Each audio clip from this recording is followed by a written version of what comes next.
Alania's out to $3.70, drawn the outside. Ready to go now. There's the light. Racing on the Kenzo, about to get underway, and the gates are back, they're off, and Alania jumped well from the wide draw together with Queen's Rhapsody. Sterling just parks behind them. They're followed then by Lightly Sparkled, is improving on the rails pretty quickly, clear from Vala Bling, then Sakima, and last of all is Sastalina, so settling, and Alania takes the lead away from Twirling. There's 3/4 between the pair. They're followed behind the speed of Lightly Sparkled on the inside of Queen's Rhapsody, 2 for the back to Sakima. On the inside there of Vala Bing, and 2 lengths away to Sastalina. So Alania shows the way by 3/4 to the plunge filly Twirling. 2 lengths to Queen's Rhapsody is right on the coattails of the plunge runner. Now Sakima revved up, getting to the middle of the track. Alania swings in front. Alania. Twirling needs to lift. Queen's Rhapsody's winding up, and so Sakima on the outside. Alania at the 200, a length in front. Now a half. Queen's Rhapsody and Sakima join it wide out, and Sakima strong, surging to the wire here. Sakima is pulling away here on the fillies maiden. Sakima draws away to beat Queen's Rhapsody, and Alania a distant third at the end, followed by Lightly Sparkled. Well, Twirling, the bookies had nothing to worry about at the end. Further back, Sastalina and Vala Bing was last in. 6, 5, 1 and 3 across the line. Brad's on topper. Shanny's picked from the yard, so punters getting off to a decent start if you've followed those two in. The plunge horse, the stablemate, well, popped with a couple of 100 metres to go, having sat outside the speed. And when you're sitting outside those Waterhouse bot-trained runners, good luck staving them off late. It's popped, but unlike that, the stablemate has proven really strong late. So this was a $1.25 million filly, I should say, and the Magic Millions. And that was a savvy purchase, even at that price, but it looks things, Brad, because they're going to have a lot of fun. An important win there for a well-bred and expensive filly, and wasn't she strong late? Set up for the closes, and she had too much firepower over the concluding stages. So if you stuck with her and backed her on the drift, you were rewarded $7 there, tab fixed odds, right at the death. Queen's Rhapsody, she'll improve off that. She obviously gave away race experience on debut, was a little bit green in the straight, but she'll come on plenty. Alinea came across to lead, looked to ultimately have her chance from on top of the speed, and hopefully everything is okay there with Twirling. Punters left that in the bag. That plunge went astray, but maybe she was too bad to be true. But regardless, it was the Snowdens who get the cash.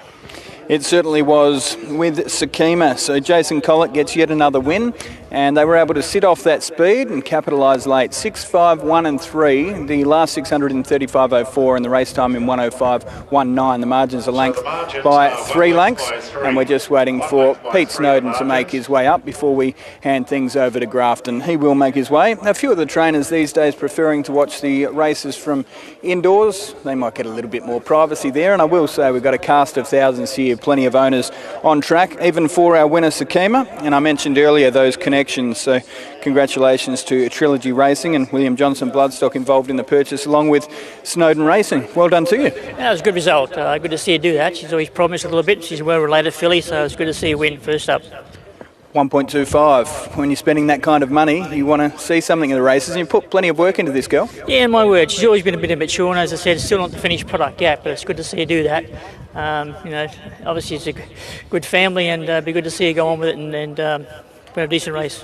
What did you make of Twirling? Just sat outside the speed and popped there a couple of 100 out? Yeah, she never handled that ground at all, right from the first 50 metres. I think it's nowhere to be from now on today. Okay. All right, well done. Thank you. Congratulations to Pete Snowden there. 6, 5, 1 and 3. Well done, Jace. I'm not sure if you've had a lot to do with her previously, but that would have given you a nice feel. No, nothing to do with her previous. Nice pick-up ride. She's obviously showed a bit that first time round. Probably found the key to her just sort of a bit more quieter earlier to get her relaxed. She had the tongue tie, she can't overdo it. And even then at that tempo, she's still got a touch keen there. We got to the 600 when she started to find the bridle better, so still more to learn, but encouraging the way she finished it off. I know you had to come to the part of the track that you wanted, where you ended up, but do you think that's the right part to be? I got told to go there. Well done. I would have gone up the inside.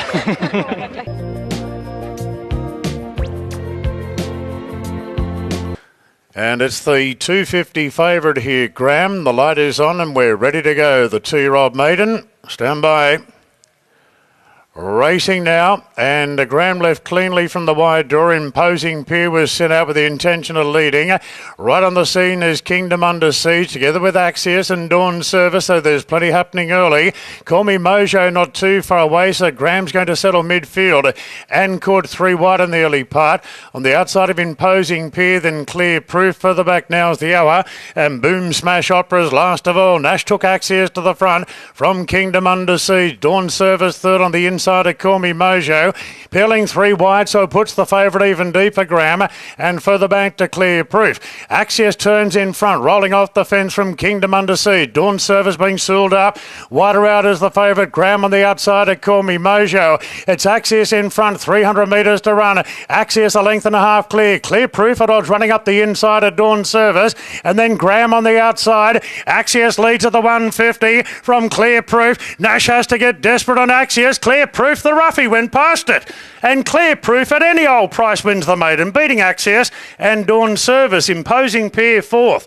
Then came Now Is the Hour from Call Me Mojo. Graham covered a bit of ground, but that was pretty soft in the straight. It's only beaten 2 home. Boom Smash Opera and Kingdom Under Siege. Well, that has caused a surprise. Clear Proof along the inside, which I think a viewer suspecting is the non-preferred going. It's saluted at triple figures. It's closed $101 on the NOP, $90.40 on the local tote. Chad Schofield, John Thompson, a 2-year-old son of Justify. And, well, there are a couple of Justifiers in the race, but this is one that maybe a few didn't anticipate. John may have. What did you expect that today? Because the market certainly didn't. Probably didn't expect that, but I expected a nice run. You know, he's a lovely colt. Been happy with him from day one. He's been trialling on terrible tracks, not handling it. Today he's got on a better surface. The blinkers on with the key really made a good difference. We put him on Saturday in a gallop, and he worked like a group horse, and luckily he's brought that to the races. It's always nice seeing these colours salute, isn't it? Famous colours, and very, very happy to have him in the closet.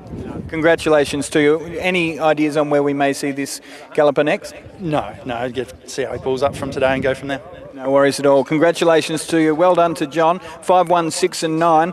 Just thought we'd grab him while we had the chance there, Brad. But what did you make of that win? Triple figures if you don't mind. 5, 1, 6, 9 across the line in 105.02. Well done if you found him. $126 bet their Tav fixed odds as they jumped, and he was really strong, wasn't he? So as John touched on, the blinkers went on. They weren't on in his trials, and they certainly did the job. Axios was brave. I think all runners bar maybe Dawn, maybe Graham probably didn't have their chance. He was a little bit wide and working throughout and weak late. But yeah, I still think that'll be a strong form reference going forward, and he just simply had too much firepower. Absolutely. So by Justify out of Crystal Fountain and causes a big upset here. 5, 1, 6, 9 margins, 1.5 lengths. So done it easily in the end. And at 1.5 lengths, the margins between second and third. We might see that a little bit, I reckon. Hopefully, as these winter tracks start to improve, horses that have trialled and even raced on those heavy going suddenly get back on top of soft tracks and do that bit better. Well done, Chad. Well, you've been on board him in both of his trials. John was mentioning that they threw a set of shades on him on Saturday and he really spruiked up, and it was a nice effort. Yeah, it was a masterstroke really. He's done a great job with this colt. He's just improved him every trial I've ridden him, and he's felt better and better. And we were quite confident that on a better surface today he'd show us what we think he had, and he was really impressive. How much is left under the bonnet? You'd think a fair bit off that. Yeah, he's obviously a beautiful horse to look at. He's got the most lovely action. He's got a great temperament, and he was quite raw when he hit the front. He ran around a fair bit, but he gave me a proper feel. Well done. Thank you.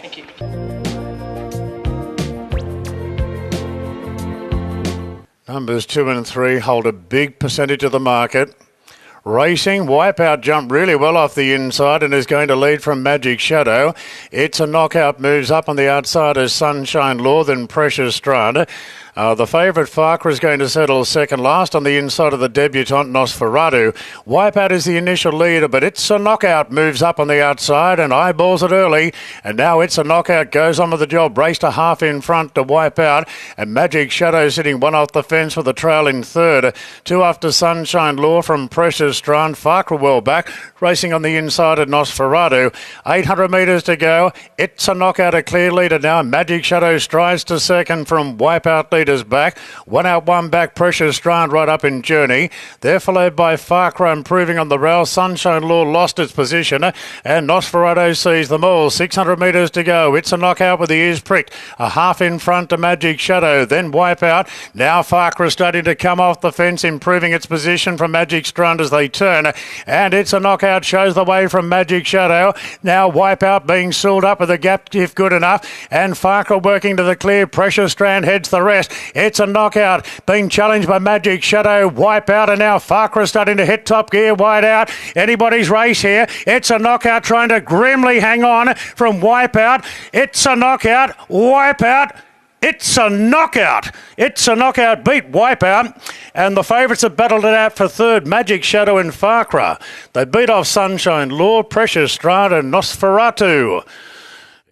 It's a knockout. Well, that's the name of the game. It's a knockout at double figures. Was well supported late, as mentioned, $14 into $10. In fact, it's closed as $9.50 on the NOP, $12.80 on the local tote. Has been able to stave them all off, including Wipeout, who had a lovely run in transit, peeled off the back, but just wasn't quite able to get the beak down in time, ultimately beaten a neck or so. The three Magic Shadow has run third, and I guess the other story was Farkra, who we expected to settle in that first four, as you heard from Chris Waller, and Brad even suggested maybe the option was there to lead. Well, that was all over at the start. Suddenly they've settled near the rear, second last on the inside of Nosferatu at odds, and they've had to make up a stack of ground, ultimately going down a lip in for fourth, I suspect, but 125.65 there, Brad.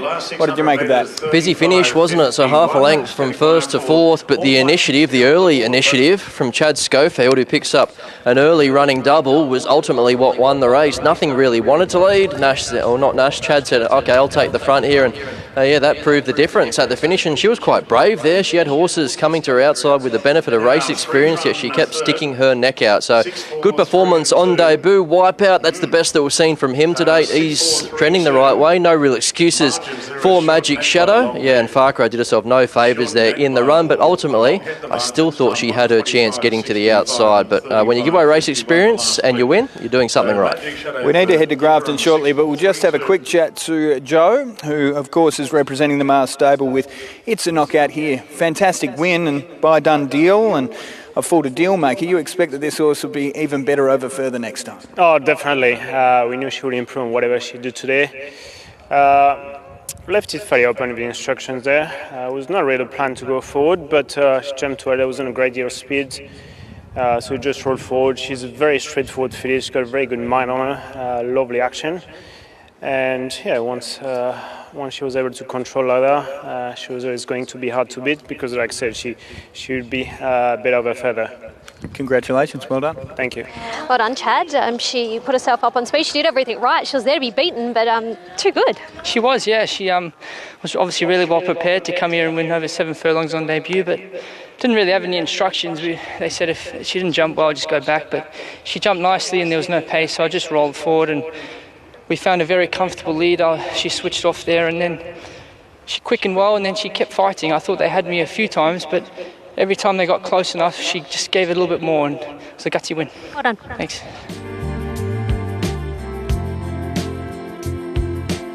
First leg of the main quaddie, and we're good to go.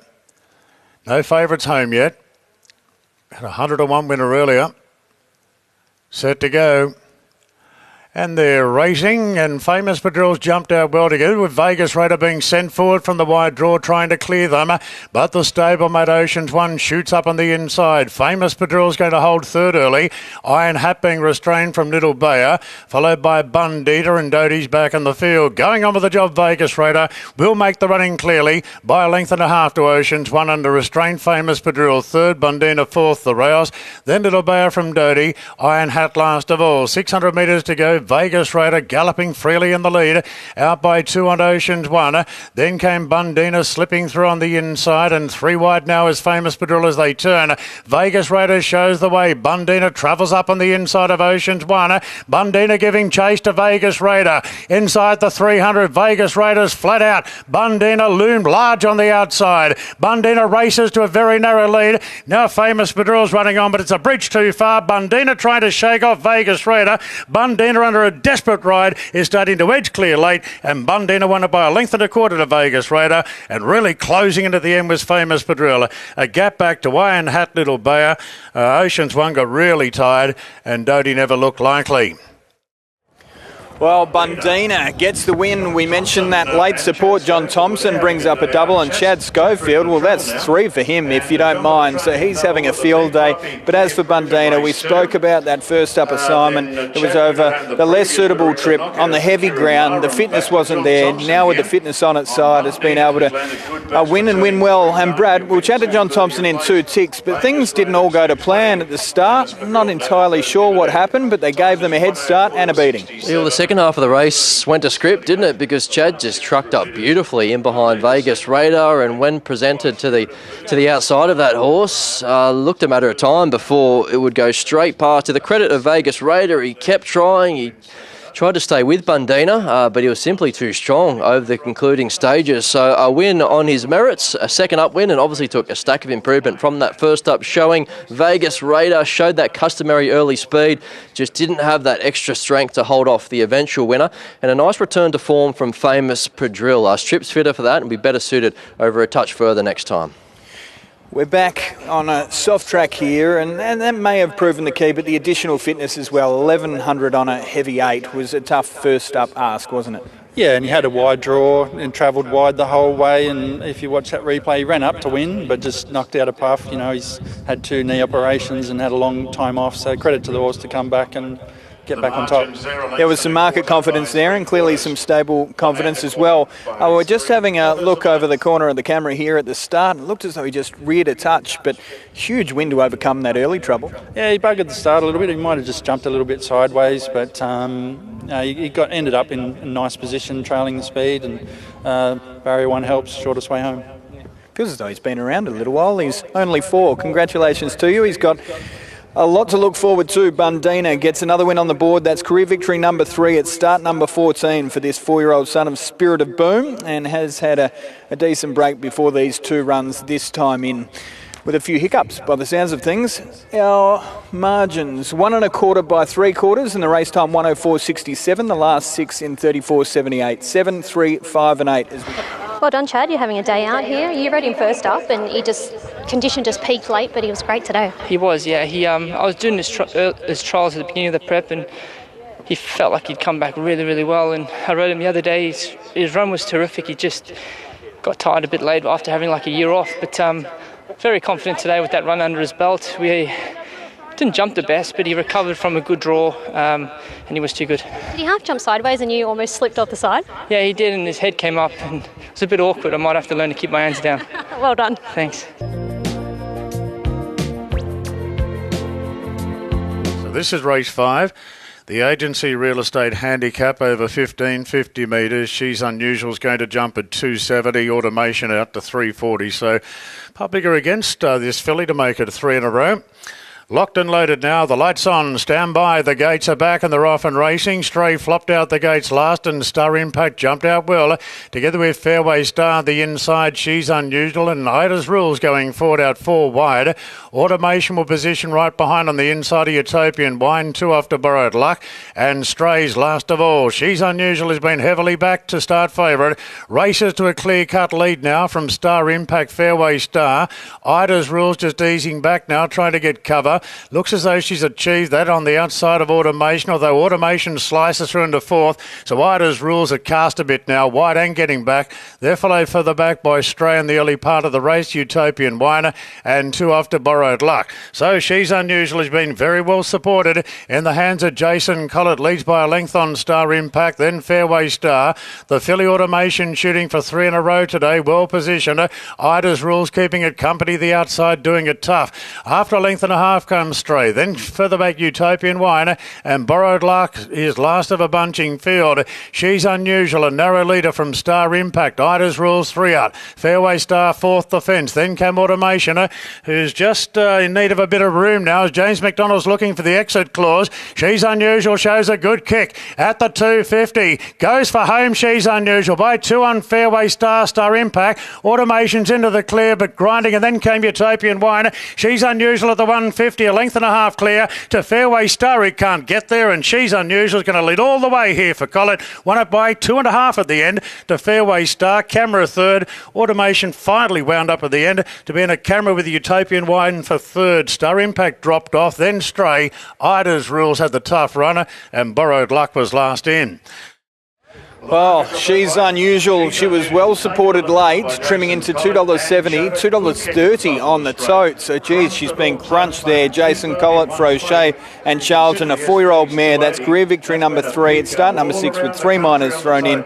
She's as honest as the day is long. Got beaten at Canterbury last start. Maybe just not her track. And well, they were talking about how she needed a certain tempo. You can set the tempo if you're up on speed and making your own luck. Jason Collett brings up a double. And those big guns, we're still waiting for them to strike a blow. Nash and J-Mac, 5 races down. They've all gone the way of Collett and Schofield. So numbers across the line. We're awaiting confirmation of a very tight go for third. But it's 5, 3, and then a photo between the 4 and the 7. All right, Tom Charlton's been pretty pleased with that, I can only imagine. You were talking about the tempo. Well, it's pretty easy when you set the tempo yourself. Yeah, exactly. Jason took his initiative well there, and she got in a lovely rhythm. She was always building through her paces. She was always going to be strong late, so she's progressive. With that in mind, there's still a few more runs in her this preparation, so surely? margins are maybe just the one by run. 3/4, 2.5 by 3/4. She's definitely not there physically. John's been bringing her along gradually, and there's a race next Saturday that Fillies Mares 1800 that if she came through it well, it would be a good option. Perfect. Well done. Thank you. Well done, Jace. Straight to the front, and they were never going to get past you. No, once she took out that lead, she was lovely, relaxed, comfortable. Yeah, got it pretty soft in front, and it looked that way on paper, but once I was able to build through the gears, it was pretty soft win in the finish there. And stepping out to maybe 1800 was certainly suitor? Yeah, no worries there. Look, she doesn't overdo it. Nice racing style. She can like you said, put herself on speed. Suits around here in these small fields like this. It's better to be in front than behind. Well done. Thanks.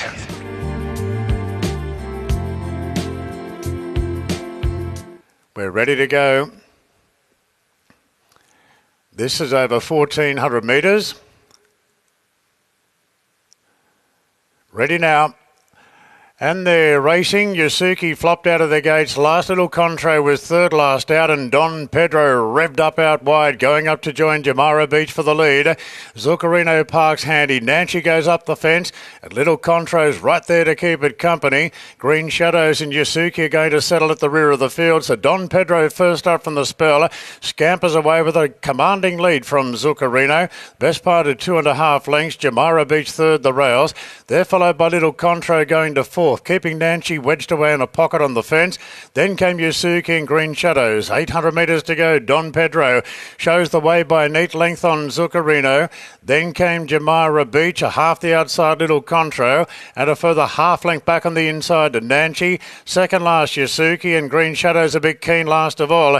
Inside the 600 metres, and Don Pedro rolling, leads by a length. Now Zuccarino's under plenty of pressure in the chase, followed by Jamara Beach. Now Little Contra felt for, and Nancy's back on the inside into the straight, and Don Pedro in front by a length and a half. Zuccarino. Now Little Contra wound up getting to the outside, and Nash put James in a pocket on Nancy. Completely got carved up Nancy, and Yasuki's trying to capitalise. Little Contra takes the lead. Yasuki coming down the outside. Nancy balances up, but Little Contra in front from Yasuki. Little Contra clings on.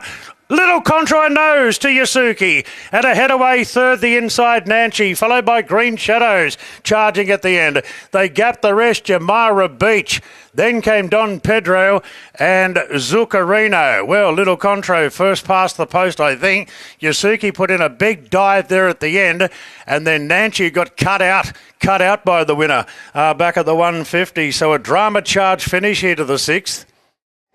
Yeah, drama charged, and if you had any queries about how much this premiership and these races mean to these two, I think it was on full display there in this one. I did suspect, as Darren did, that little Contra might have just stuck the beak out in time to hold off the 7 Yasuki. The biggest query, I guess, if it has got home, would be what exactly transpired there at around the 200-150. Now, to my eye, and this isn't with the benefit of the head-on or slow-mo or anything like that, it did look to me to be a gap that wasn't quite there yet for James. Nash kept that door slammed shut and refused to be budged, but we'll need to see that head on to see whether they have shifted in and blocked that run for Nancy, because it's undoubtedly, in my mind, cost the horse the race. It's just whether it's fair or not. And Brad, we're just having a look at that head on now as it peels off the back of that early leader, Little Contro. There may have been half a gap, but I reckon the inside horse shifts out just as much as Little Contro comes in. Yeah, it got nasty, didn't it? Well, what the stewards will have to judge there is whether a run was established or not. So it looked 50-50 from that viewing there, but yeah, Nancy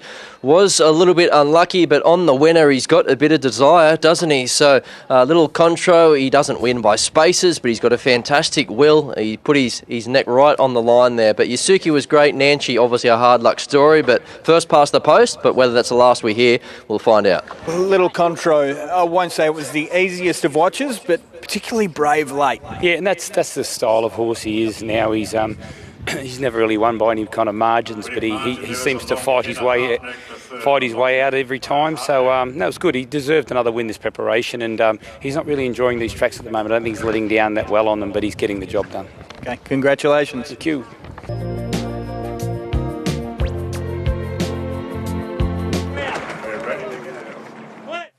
Racing now. Lovely line out. Jamboree was the first into stride narrowly, but quickly whipping up on the outside now is Alcabil to take the lead. Alcabil from Magneteer thrusting through to second. Jamboree took a sit. 2 lengths to Extreme Freedom, then West of Africa, Spitfire being restrained, and State of America sits on its outside. So Alcabil, a winner of its only start, leads the way by 2. Magneteer pulling a bit there for Nash. A couple off to Jamboree, who's one off the fence in the early part. Extreme Freedom pushing through on the fence. 2 lengths into the favourite, West of Africa, 3/4 to Spitfire, and State of America's last of all. So Alcabil leads here for Rachel King by a half length on Magneteer. 2 lengths to Extreme Freedom and a long rein on the inside of Jamboree. Then Spitfire racing on the inside of West of Africa, and a length and a half to State of America last of all. They've got 700 to go. Alcabil rolling in the lead. Ups the ante a little bit here. Alcabil by a length and a quarter on Magneteer. Then Extreme Freedom. Jamboree under the pump. Now West of Africa. Satellite by McDonald coming around the field. Spitfire held up, and State of America's last of all. Alcabil swings in front with Magneteer breathing down its neck, and quickly West of Africa on the outside races up West of Africa to hit the lead by a length on Magneteer, and then State of America down the outside. West of Africa at the 200 is 2 lengths clear from State of America, and then came Magneteer battling away, but this is an easy victory in the last for West of Africa, and J Max squares up in the last. West of Africa by 2. State of America second, Magneteer third, Alcabil kicked on for fourth, a gap to Jamboree from Spitfire, and Extreme Freedom was last in. Oh, Nash throws a left in race 6, and James McDonald with the uppercut in race number 7. West of Africa, the margin back out to 3. Gets the win, and punters rejoice. That was a good go, trimming into $3 on the NOP, $3.20 on the New South Wales tote. West of Africa brings up career victory number 4 at start number 16, and atones for that last start 9th there at Rose Hill behind LOU. And that race, Brad, just keeps on throwing up winner after winner. It's been a great form race going forward. 100%, yeah. West of Africa, he just sidled up to them in the twinkling of an eye. One moment I thought he was in the second half of the field. Next minute he's outside the lead and absolutely trucking. James McDonald knew he had a lot of horse underneath him, and there was only one horse you wanted to be on at the top of the straight. He was dead set swinging off him. So those in behind tried in vain. State of America, good to see him bounce back. Magneteer kept trying. I do think he'd be better suited on top of the ground. And Alcabil just raced like a horse that probably wants a touch further. It wouldn't drop off him just yet, but yeah, pretty dominant there, West of Africa. West of Africa too good, and Annabelle Neesham very happy with that performance, I'm sure. Travelled sweetly and never really looked like getting beaten. Yeah, it was it was a lovely ride by James, as always, but he was travelling best of anything coming around the home turn. So I think he obviously doesn't mind a soft track. I think the other day it was just those heavy conditions he didn't like, but this was ideal, and good to see that he can run over a little bit further as well. Okay, we're seeing a heavyweight battle at the moment, aren't we? J-Mac strikes back, so the margin's back out to 3, but it's going to be good fun watching these two over the next few meetings, isn't it, until we get to the end of this season? Yeah, I think James had a bit of an over-exaggerated look over his shoulder there, just with a bit of cheek. Yeah, two great jockeys battling it out, and look, I'm glad there that James has gone one ahead, because it was winning on one of our horses, but be a good battle till the end of the season. Certainly will. Well done to Annabelle, 4, 9, 7 and 13. That race time 1:36 and that last 600 in 35:07. The margins 1 3/4 lengths. Pretty comfortable in the end, and the margins between second and third ahead. So West of Africa gets the win. We need to head to Grafton, but we can't go before we hear from James McDonald, who extends that margin back to 3. So this Sydney Metro Premiership is going to be a discussion point for the next few weeks, no doubt about that, as we reach a culmination of a huge season. And James and Nash have both had brilliant seasons, no doubt about that, but we can't wait to see how this continues. Just having a quick debrief with Annabelle, and then he'll make his way back. But as for this gelding, son of Not a Single Doubt, and looks so strong through the line, put real margins through the rest of the field there. 1 3/4 lengths, the eventual winning margin. I did mention a little bit earlier, as for the race, so James is now up to 84 for the season. Shani. Yes. Well done. You're back. How are you feeling? Yeah, not too bad. It's we'll get there slowly. That was a nice win from this horse. He runs for you. Yeah, he's a ripper. He's just really puts his head down and gallops through the line, and obviously the improving track helped him today, and he did a really good job. I know people go harp on about this premiership, but I guess it's a bit of fun for everyone. It is. It's not over yet, so we've got a bit of work to do, but yeah, we're going all right. Well done. Thanks.